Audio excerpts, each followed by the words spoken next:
De iniciativa pública son también las fundaciones universitarias, creadas por donantes individuales o empresas a los que se conceden grandes ayudas. Fíjense, a las empresas el 66% de las donaciones que hagan, con un máximo de un 5 por 1000 de su cifra de negocio, y un 66% también para los particulares, con un máximo del 20% de la renta gravable. Las fundaciones universitarias no tienen personalidad jurídica, no tienen dotación mínima y se dedican a trabajos relacionados con las universidades, las becas, las cátedras, los Erasmus, por entenderlos, la movilidad de los alumnos. Y en cuanto a las fundaciones en partenariado, tienen que ver también con las universidades, ligan a una universidad con otras instituciones, no tienen personalidad jurídica, tienen que tener una duración determinada de 5 años y también una dotación mínima de 150.000 euros.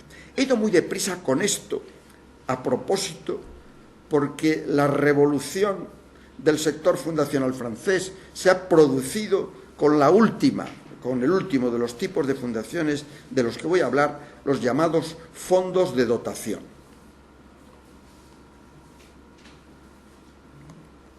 Recuerde, no se creen las fundaciones, muchas pegas, muchos inconvenientes para la creación, informe del Consejo de Estado.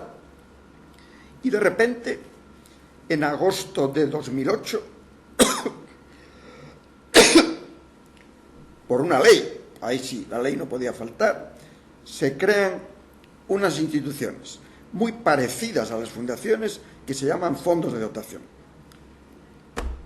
Adela y Maripaz, para algún estudio de vuestros alumnos de temas relacionados con fundaciones, hay ahí un tema interesantísimo, este de los fondos de dotación.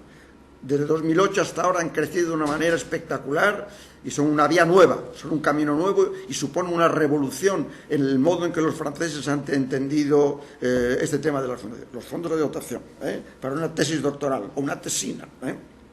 Pues bien, el fondo de dotación, ¿qué es? Recuerden lo que dijimos de las fundaciones, porque la definición es muy parecida.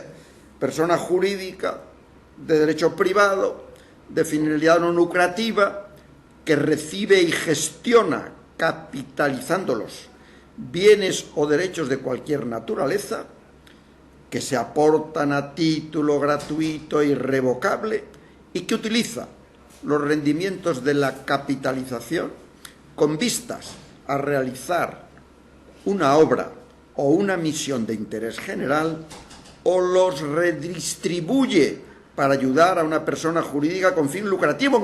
Es decir, ya está claro que los fondos de dotación franceses son a la vez fundaciones grant-making y fundaciones operativas. ¿Por qué se rigen? Por la Ley de Modernización de la Economía de 4 de agosto de 2008.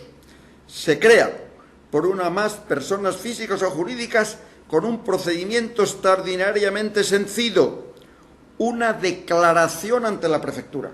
Uno va al gobierno civil, hace una declaración y ya está creado el fondo de dotación. No hay un importe, no es necesaria una dotación, ni se fija una cantidad mínima a esas dotaciones. Se rigen por un consejo de administración de carácter mixto, anualmente tienen que presentar un balance y unas cuentas de resultados, dependen de la autoridad del Ministerio de Economía y tienen un comisario de cuentas que vigila directamente el funcionamiento del fondo. Máxima libertad de creación, finalidad de interés general, ninguna autorización administrativa previa. Es decir, antes había que pedir permiso antes, ahora de lo que te pedimos es cuenta de lo que has hecho, pero no te ponemos ningún inconveniente para que te lances al mercado a competir con las demás fundaciones. Interesado por los fondos de dotación, le escribí hace algún tiempo a Beatriz de Durfort, que es mi colega del Centro Francés de Fundaciones, y me dijo que efectivamente que era un fenómeno muy interesante, que está en rodaje. Dice, pero desde marzo del 2009, aunque la ley es 2008, entró en vigor de 2009, del 2009 hasta el 1 de octubre de 2010, que me escribía Beatriz Durfort, se habían creado 410 fondos de dotación. Acuérdense de que hay 2.000 fundaciones en Francia. Por tanto, es una cifra verdaderamente espectacular. Gran libertad de emprender, arreglos fiscales muy atractivos, no se les pueden financiar con fondos públicos y, sobre todo, es un sistema de funcionamiento que recuerda el americano. Los americanos tienen también una gran libertad para crear una fundación y a posteriori lo único que tienen que hacer es estar a buenas con el impuesto sobre la renta. Cada año hacen una declaración en una hoja en la que dice ingresos, destino de los ingresos y no sé qué. Tienen que aclarar perfectamente de dónde les llega el dinero, en qué se lo han gastado. Por este camino de la sencillez absoluta van los fondos de dotación. Me parece que son una revolución en el funcionamiento de las fundaciones y que ustedes, que son gente, mis alumnos presenciales y virtuales, gente moderna, interesada por los avances de la ciencia fundacional, tienen ahí una vía muy interesante. En octubre de 2010, estamos ya en marzo de 2011, a lo mejor está cambiado. La impresión en el sector fundacional francés es que había algo que se movía verdaderamente importante. Por último, para terminar con Francia, les diré dos cosas de la Fundación de Francia. En el año 69, presidente del gobierno Charles de Gaulle, ministro de Cultura André Malraux, crean la Fundación de Francia, que ayuda a concretar proyectos filantrópicos, educativos, sociales y tal. Actúa en todos los temas del interés general, solidaridad, infancia, está reconocida de utilidad pública. Vive exclusivamente del dinero que le regalen sus mecenas privados generosos. En el año 2007, es el último del que yo he visto datos, le habían regalado $500.000 de euros. Y lo curioso de las fundaciones de la Fundación de Francia es que es una fundación paraguas que administra, gestiona, tutela y se ocupa de los trabajos y de las funciones de, al año 2007, 610 fundaciones individuales. Yo creo que ese número es en este momento superior.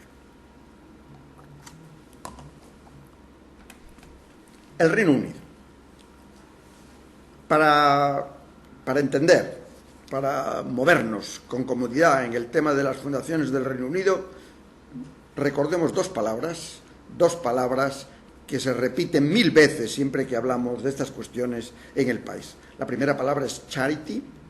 Charity quiere decir caridad, comprensión, compasión, pero también obra de caridad, sociedad benéfica. Una charity es la caridad como virtud, pero también una sociedad benéfica. Y en cuanto a lo charitable, es lo caritativo, lo comprensivo, lo compasivo, pero también lo benéfico. De manera que, para entender lo que ocurre en el Reino Unido, tenemos que empezar hablando de las charities. Las charities son, en el Reino Unido, una modalidad de las llamadas organizaciones voluntarias. Hay muchísimas organizaciones voluntarias, 200.000 quizás, y un número reducido de charities grant-making, como las que antes le hablaba. Se crean con finalidades caritativas, sus beneficios solo se destinan a las finalidades de la organización, no forman parte del gobierno. Y una cosa interesante, para cuando uno se moleste en estudiar las fundaciones inglesas, la palabra fundación en inglés no significa nada y aportarla a una institución benéfica de ese tipo no añade nada para la determinación de su carácter. Lo importante es que sea una charity. Pues bien, ¿cuáles son los objetivos que en el Reino Unido se consideran filantrópicos y por tanto dignos de los trabajos de una charity? Lo inventaron, los ingleses son enemigos, los franceses hubieran hecho 300 leyes, los ingleses los británicos han conformado con 4. El Estatuto de Isabel I del año 1601, una ley de 1853, otra de 1992 y la vigente, la Charities Act del año 2006. Y lo que nos dice de lo que pueden hacer las charities con carácter filantrópico se parece muchísimo a lo que dice la Ley Española de Fundaciones sobre las actividades que pueden hacer la fundación. La pobreza, la educación, la religión, la ciudadanía, las bellas artes, la cultura, el medio ambiente, la defensa de los animales, la juventud, la orfandad. Alguna cosa curiosa, muy británica. la promoción de la eficacia de las Fuerzas Armadas, de la Corona, la policía, los bomberos, los servicios de emergencia y las ambulancias, porque las charities inglesas son muy suyas. Y todo esto tiene sentido porque responde a una historia y a una tradición de la que nos tropezaremos con otras muestras cuando vayamos hablando de los distintos tipos de charities. ¿Qué tipos de charities hay? La primera, el número 3, las que se llaman Unincorporated Associations. De ellas solamente les diré que son, con alguna diferencia, prácticamente lo mismo que las asociaciones en España. Una Unincorporated Association del Reino Unido se parece mucho a las asociaciones españolas, porque verdaderamente la clave del sistema en estos llamados trust, de nuevo otra palabra con significados diversos. Trust significa en inglés confianza, pero trust significa también fideicomiso. Por supuesto, ¿cómo me voy a atrever yo, un modesto licenciado en Derecho, a explicarle a unos profesores titulares de Derecho Civil lo que es un fideicomiso? No me atrevo, no digo nada. Si queréis saber algo, le preguntáis a Adela y a Maripaz. Yo me conformo con decir lo que dicen los ingleses, que son los trusts. Y dicen varias cosas. En primer lugar, que es especialmente una relación entre tres partes. Alguien que tiene unos recursos y está dispuesto a donarlos. 2, los trustees, o fideicomisarios o patronos de una fundación, que entran en posesión de sus activos. Es una diferencia importante con las fundaciones españolas. Aquí los patronos no son propietarios de los bienes de la fundación. En Inglaterra sí, los trustees entran en la propiedad de los bienes donados. Y por último están los beneficiarios, elegibles para disfrutar de las rentas del trust. Cuando el trust tiene finalidad benéfico-filantrópica, se llama charitable trust y es lo más parecido a una fundación que nos podemos encontrar por ahí por el mundo. ¿Cómo se gobiernan las trusts? Con un documento genérico, que es el llamado el estatuto, que se hace en una escritura, que en inglés se llama deed, y que tiene que estar firmado por todos los trustees. Pero el trust tiene un inconveniente muy importante, y es que, como sucede a las asociaciones, no tienen personalidad jurídica independiente. Y los trustees, los fideicomisarios o patronos, son propietarios de los activos y por tanto tienen que responder